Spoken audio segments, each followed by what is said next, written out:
In the name of the cosmic totality that defines our reality, we are starting this next session as a follow-up to the one before, obviously, where we were discussing the perception of Islam in history. And this obviously is an overview, and in the previous program, I referred to first a division along the timeline. The first period is the year 570 to 661 CE, the Rashidun period, which we discussed sufficiently in the last program. Today's program will concentrate on the second period, which is the year 661 to 750, the Umayyad period. I will share with you the outline for the remainder periods of this series, which will then shift into gear with the third session, or at least the third segment in this discussion, covering the years 750 to the 1500s, which is the civilizational aspect of the Islamic world, and there we will again emphasize more on the perception of what the word Islam connotes and denotes, and how it's perceived, understood, or misunderstood, resented, resisted, liked, and then we will move on to the subsequent periods, which will be from the 1500s to 1913, the beginning of the European War, and that will be basically the period of the decline, first starting in the 1500s in a rather slow manner, but then it speeds up as colonialism picks up its expansive policies around the world, and primarily around the Muslim societies. This decline is followed by a period that I have termed as the reprieve, 1913 to 1989, where the focus of attention of the traditional East-West rivalry somehow shifted away from Islam as the focus to communism as the focus, as the nemesis, as the enemy, as the other from a Western perspective. The last period will be the 1989 to the present, which can be summed up as the period of the turmoil. So we will go now back to the main focus of today's discussion, which is the Umayyad period. The Umayyads came to power in the year 660-61 or thereabouts, and lasted for almost a century, until the year 750. The dynasty takes its name from the Umayyad clan of the Quraysh, the rivals of the Bani Hashims, and it is rightfully called the Umayyad because the emphasis or its identification stems from its tribal background. The Caliphal period of the Medina Republic was a setting of an ideological slash religious, and I must say a multi-religious, diverse community.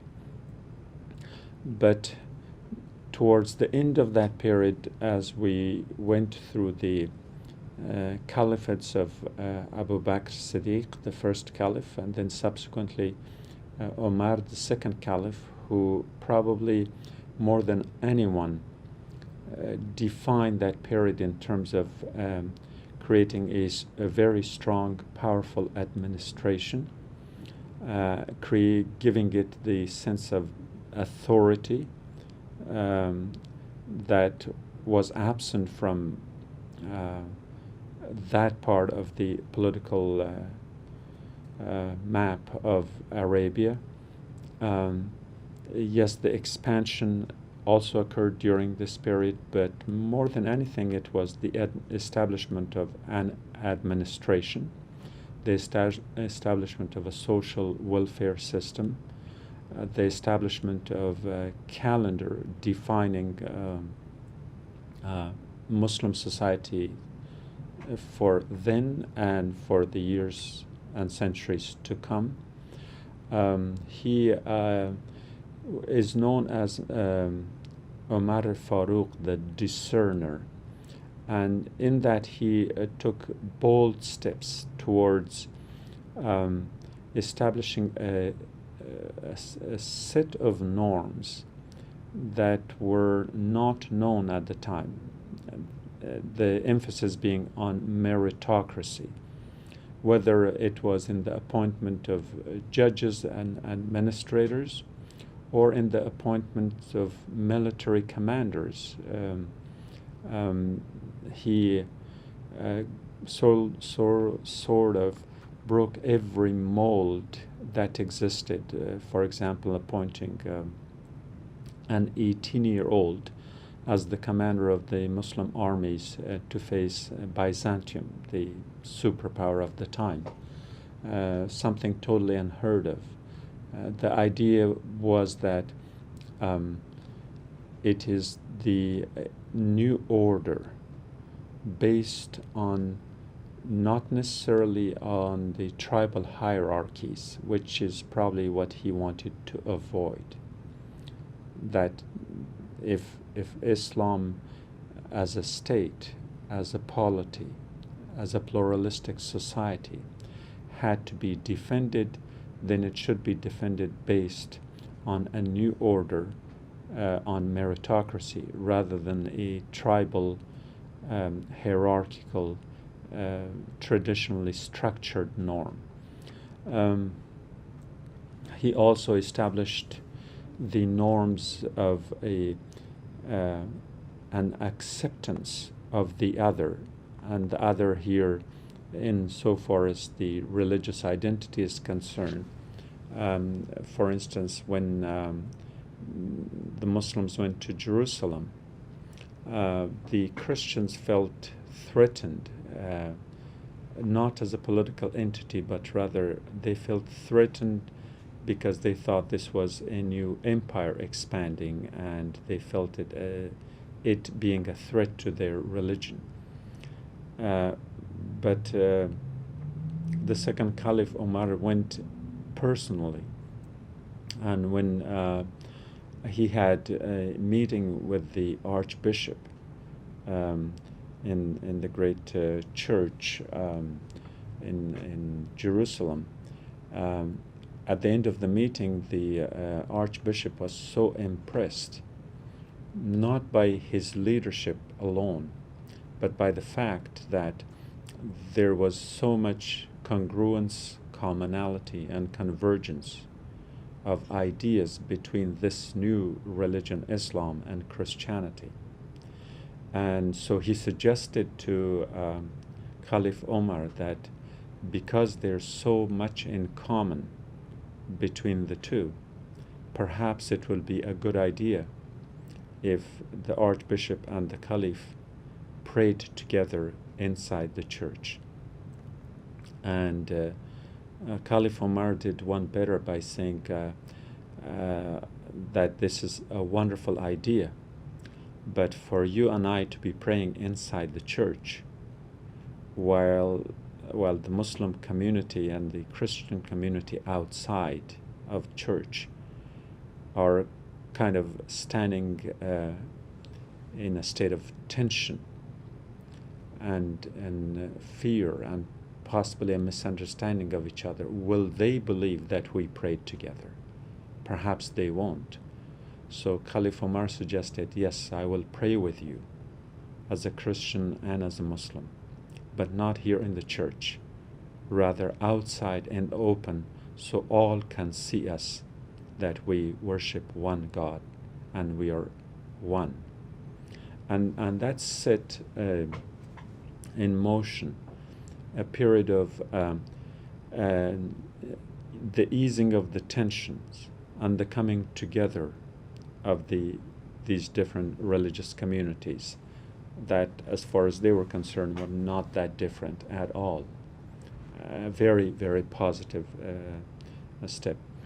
And Omar was followed again when he was on his deathbed. His succession was suggested, and of course he lived as a man who did not believe in having bodyguards, and he said, if I rule with authority in a just way and treat every one of the citizens with dignity, I should not fear for my life. And he didn't. However, there were those who were bent on doing malice, and an attempt was made on his life, and he was wounded. And on his deathbed, he convened a council to appoint his successor. And when they brought him a list of the possible candidates to succeed him, that list included the name of his son, who was probably among the others equally qualified. And the only change he made was he crossed out his son's name and gave the list back. And he said, now you can choose from among these. And the significance of that was to eliminate any possibility or potential for political power as a caliph to be hereditary. That's what they fought against in the caliphal period. He was succeeded by Caliph Osman and then by Caliph Ali. However, Ali's rule was challenged by the governor of Damascus, and that led to the greatest catastrophe in Islamic history, where the Umayyad mindset was set on a rulership based on dynastic powers, on tribal loyalties, on establishing an Arab empire, whereas Khalifa Ali's idea was not to deviate from the norms that were set by the Prophet, and not to deviate from the norms upon which his predecessors had established the governance, which was meritocracy and not tribalism. Unfortunately, the dark forces eventually won the day at the cost of a lot of life and at the but more significantly, the loss of the caliphal period. And so with the coming to power through basically through a coup of the Umayyads was an establishment of an Arab empire, plain and simple. I must say that when I'm mentioning Ali's title as the Caliph, Ali was both a Caliph and an Imam. The context of our discussion demands that I call him a Caliph because that's what we are focusing on. As an Imam, his authority, his knowledge, and his depth and insight is a totally different issue, which can be discussed in a different program.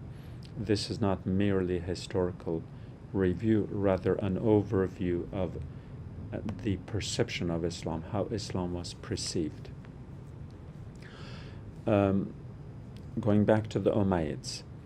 The Umayyads they contributed to the history of Islam in both a positive and a negative way. The negativity was that the Arabs who saw under the Umayyads that the two superpowers that had exhausted each other, the Persians and Byzantium to the north and northwest, that the Persians and the Byzantium that had at that time defined the East-West rivalry. And this East-West rivalry was devastating for others, but more so for the Persians and for the Eastern Romans themselves. They went through centuries of wars. They taxed their people, both to finance their military campaigns against one another, but also taxing them by force drafting them into these two armies. And that whole period before the advent of Islam, one of an endless bloodshed of Persians and Eastern Romans fighting it out without any conclusive result at the end. By inconclusive, I mean that at the end the Persian Empire was still a Persian Empire and Byzantium was still Byzantium. In other words, they could not eliminate each other. And so since their powers were pretty balanced, this was the main cause of the devastation, that since they could not eliminate one another, they could weaken each other.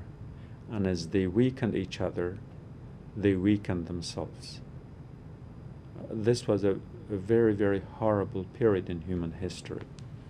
And of course it wasn't without its precedents, because the Achaemenids before were pretty much doing the same thing in this East-West rivalry.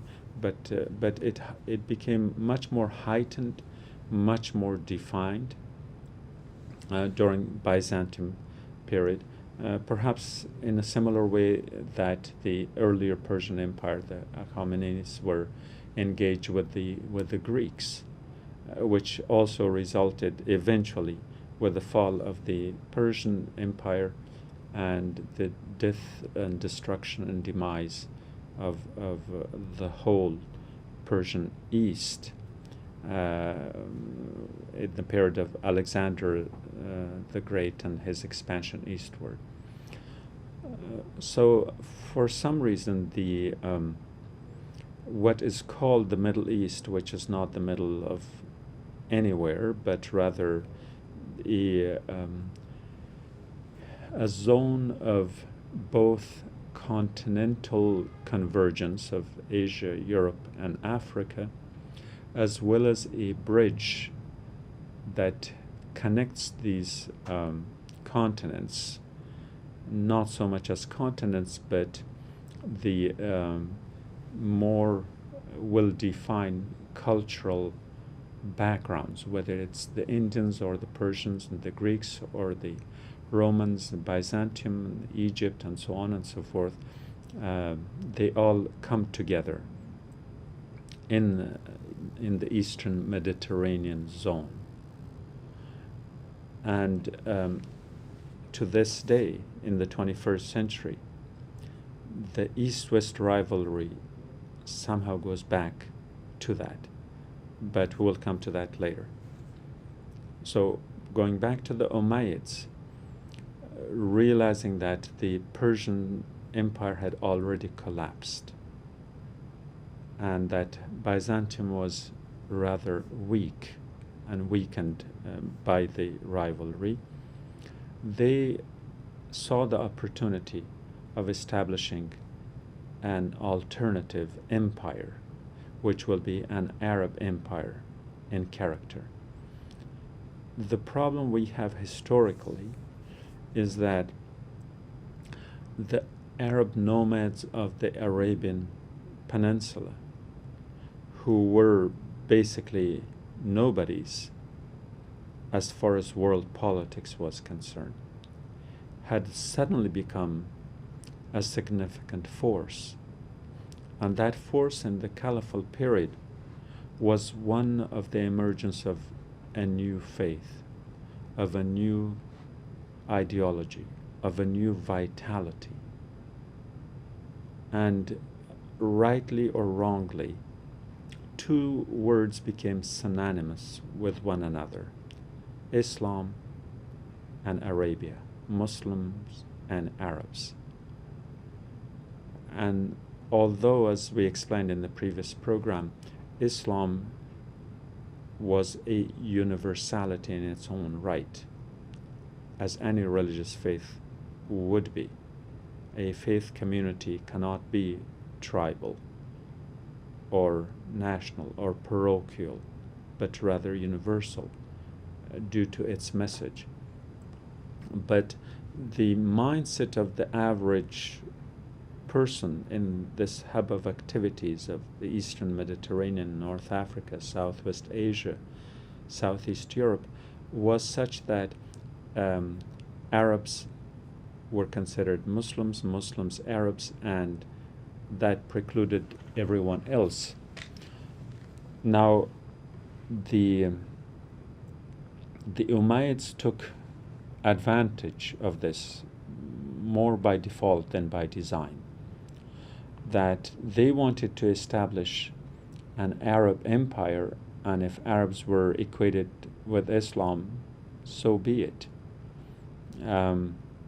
And before you know it, the part of the world that we know today as the Muslim world came under their power.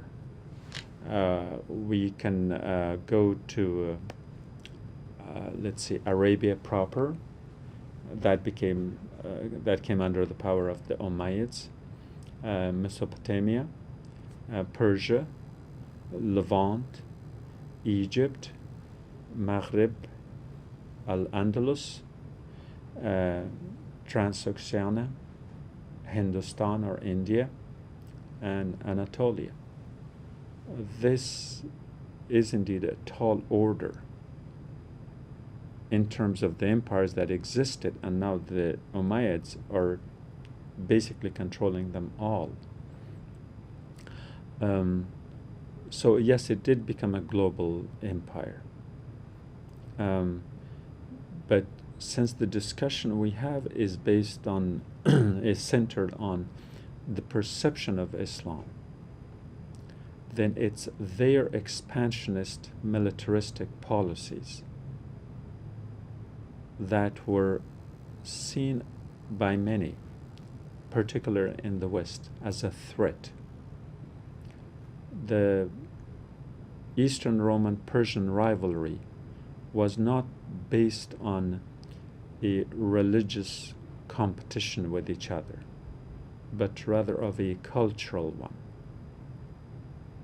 So while religion was very important to the Eastern Romans, to Byzantium, the Persians used religion and manipulated it, but they did not have the sense of a mission in the religious context as much as the Christians did. So the Christians somehow were identified as one of the earliest missionary faith communities. But like I said, but the conflict between Byzantium and Persia did not have that element because it wasn't reciprocated by the Persians as such. The reason being, among other things, that Zoroastrianism, which was the official religion of Persia, of the Sassanids at the time, was rather on a decline,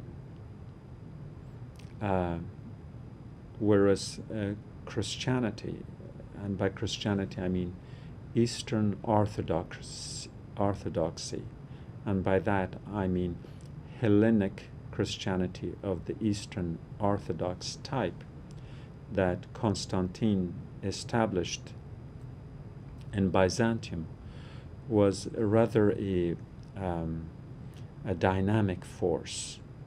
It was increasingly becoming dominant in politics and the policies of Byzantium, whereas Zoroastrianism among the Sassanid Persians was not so. Yes, of course, religions are always manipulated by politicians. That there is no denying of that. But to make a comparison between what religion meant to the Persian Sassanids versus what it meant to the Eastern Romans in Byzantium, there was a drastic difference. Now, with the fall of Persia and the establishment of the Umayyad, who were then out of a necessity defined as a religious community, a religious empire, because, as I said earlier, because of the establishment of equivalency between Islam and Arab, or Muslims and Arabs, that resulted in that East-West rivalry between the Greeks and the Achaemenids, between Byzantium and Persians, became one between a Christian Europe or a Christian West and a Muslim East. And suddenly religion was thrusted into the forefront, because now the dynamism, the religious dynamism, the religious fervor of the Christians in Byzantium was challenged by the religious dynamism of Islam. Even though the Umayyad could not be their representatives, they nonetheless could not deny that. So for one reason or another, and perhaps for the best reason we just shared, this political rivalry suddenly grew its ideological dimension as well as its religious identification as a source of the very source of that rivalry. And because of that, the expansion of the Umayyads, especially in the West, in Christian West, in Europe, was perceived as a threat, not to the polity and the leadership, but rather as a threat to their religion as well. And so what has been haunting Europe to this day, and I mean the 21st century, and by Europe I mean Europe and European descendants, that would be Americans, Australians, and the Western European culture in general, is that ever since Islam has been seen as a threat. So when we hear the Muslim threat from the East today in the media, that is nothing new. It had gained popularity in that early period with the rise of the Umayyads, 661, and the decades following that, and it had been manipulated in the same tone of voice by politicians on both sides. So Donald Trump is not saying anything new now, as the popes and the politicians of previous centuries would have been saying. And from the opposite side, what ISIS is saying as establishing an Islamic state by the sword is not any different than what the Umayyads wanted to do, to establish a quote-unquote Islamic state by the sword, which in essence was nothing but an Arab empire. And so in that regard then, the stereotype terminologies that we all suffer from to this day, spreading Islam by the sword, is more representative of the Umayyad period than of any other period. They expanded an empire by the sword and called it the expansion of Islam by the sword. And nothing can be farther from truth, in the sense that Islam does not allow for coercion in matters of faith. That's a clear command of the Quran, chapter 2, verse 256. And what the Umayyad did was that they turned that on its head.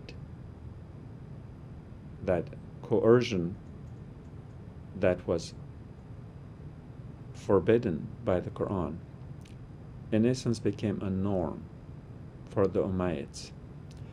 Not that they were really interested in the conversion. Let me explain that. They were not interested in converting people, but they were trying to label their empire Islamic so that they will benefit from its immunities to criticism in some ways. But other than that, they charged on and expanded as empire. And I gave you the name of the regions, which is basically, except for the Indian subcontinent, where their expansion was rather limited, and further east, Bangladesh, Indonesia, in the Far East. But in the rest of the present day Muslim world, their presence was felt, and people suffered under their administration.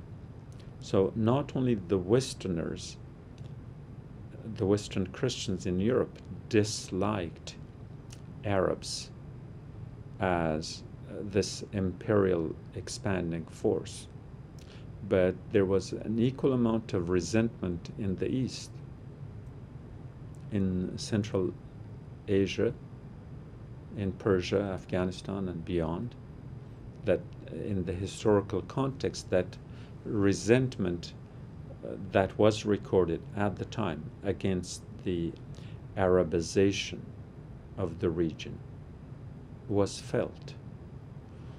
And let me explain why the Umayyads were not interested in conversion of people into Islam, by force or otherwise.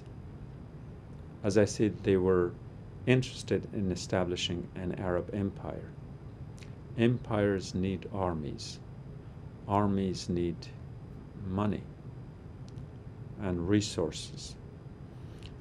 Under in an Islamic setting, an adherent to the faith of Islam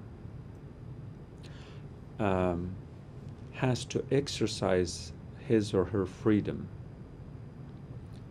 that insofar as the distributive element of his or her wealth is concerned, they are to share. Sharing your wealth is very highly recommended. In fact, it's one of the 5 pillars of the faith. So if you're a Muslim, you're supposed to help the poor, the needy, and the destitute. And this giving, known as zakat, is a norm, It's one of the pillars, and it is the prerogative of the one who gives to decide where and on what project that money should be spent. And this, in a way, denies the government to issue taxes on them. So in an imperial power, in an imperial state, or in an imperial order, you need the people to pay taxes to the coffers of the rulers, which is left at their discretion to spend as they wish. And we know from historical records how they would rather spend the money. So the Umayyads had a conflict of interest with people converting into Islam, because the more they converted, the more they were entitled to enjoy the freedom of spending their money as they wished, rather than to give that money to the government. And so what is not understood in history often is that by calling the Umayyads an Islamic empire, then we go to the evidence and find out, for instance, that in Farghana, in parts of Central Asia, at one time, it is reported that more than 20,000 people were pleading with the Arab governor, and it might have been in Balkh, but it was in Central Asia. They were pleading with the governor, asking him to allow them to convert to Islam en masse. And the governor would not give permission because he had to consult the Caliph. Yes, the title remained, the Caliph in Damascus. And the Caliph in Damascus, the Umayyad Caliph in Damascus, was no less than an emperor whose interests were in conflict with these conversions, and therefore would not grant them the permission. Just think about it. Not grant these people the permission to convert. So at one point, when that massive throng of people, the 20,000 or so reported, who pleaded with the governor, and the governor sent a perhaps more as a matter of pretense than of sincerity. He sent a letter to Damascus that here are these people they want to convert. Should I allow them or not? At that time, there is a change of government in Damascus, and the new Umayyad Caliph, Umar II, has gotten to the helm of the Umayyad dynasty, and he is called the second Umar. I should correct what I said earlier, not Umar II, but the second Umar, to link him in terms of his piety to Caliph Umar II, Caliph of the Caliphal period. And sure enough, this pious man then sent a note back to the governor in Central Asia, asking him that upon receiving this response, you should allow anyone who wants to become a Muslim to exercise their free choice. But to sum up then, we could say that prior to that, and perhaps subsequently, because that remained to be more of an exception during the Umayyad period rather than the norm, that Islam was perceived as a threat both in the East and in the West, a threat to their political structure, to their political order, and these Arab rulers were not interested in matters of faith, and they were simply interested in collecting taxes and collecting armies and expanding further and further.